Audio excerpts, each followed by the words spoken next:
Perkenalkan, nama saya Orange Eminamita.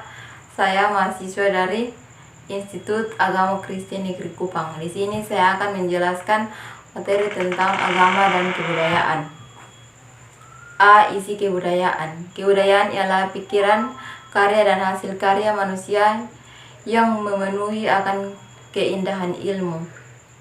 Sosial mengartikan konsep kebudayaan itu dalam arti yang amat luas, yaitu dari pikiran, karya, dan hasil karya manusia. Ada 7 unsur universal kebudayaan, yaitu yang pertama, sistem religi dan upacara keagamaan. Kedua, sistem dan organisasi kemasyarakatan. 3, sistem pengetahuan. 4, bahasa. 5, kesenian. 6, sistem mata pencarian hidup. 7, sistem teknologi dan peralatan.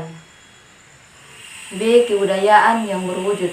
Ada 3 kebudayaan yang terwujud, yaitu yang pertama, wujud kebudayaan sebagai suatu kompleks dari ide-ide, gagasan, nilai-nilai, norma-norma, dan peraturan. Kedua, wujud kebudayaan sebagai suatu kompleks aktivitas kelakuan berpola dari manusia dalam masyarakat.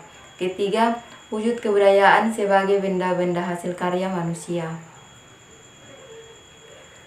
Di antara ketiga hal yang terurai di atas, tidak dibuat dalam ilmu-ilmu sosial dan kemanusiaan, dan tidak disengaja, sebenarnya sudah ada semacam pembagian lapangan dalam studi terhadap ketiga wujud kebudayaan tersebut. C. Perbedaan antara adat kebudayaan dan peradaban. Peradaban adalah hal yang paling mudah untuk dijawab karena hanya mengenal sosial istilah saja.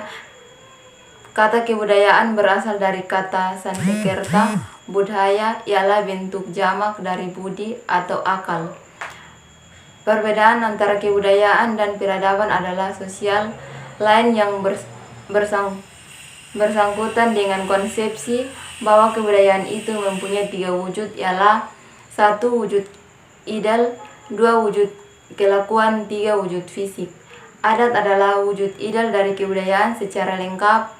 Wujud itu dapat disebut adat tata kelakuan karena adat berfungsi sebagai pengatur kelakuan. D. Apakah pranata kebudayaan? Pranata institution itu mengenai kelakuan berpola dari manusia dalam kebudayaannya.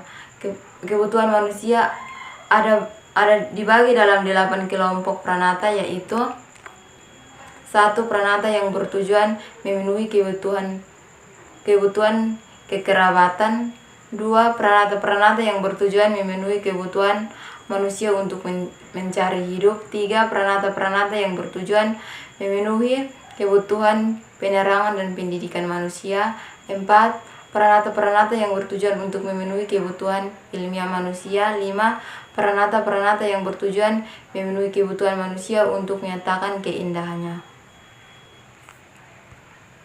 Yang keenam, pranata yang bertujuan memenuhi kebutuhan manusia untuk berhubungan dengan Tuhan. 7. Pranata yang bertujuan memenuhi kebutuhan manusia untuk mengatur kehidupan berkelompok. 8. Pranata yang mengurus kebutuhan jasmani dari manusia. E. Apakah sistem nilai budaya? Sistem nilai budaya ialah tingkat yang paling abstrak dari adat. Suatu sistem nilai budaya terdiri dari konsepsi-konsepsi yang berada di masyarakat. Nilai-nilai budaya biasanya berfungsi sebagai pedoman tertinggi bagi kelakuan manusia. Terima kasih, Tuhan Yesus memberkati.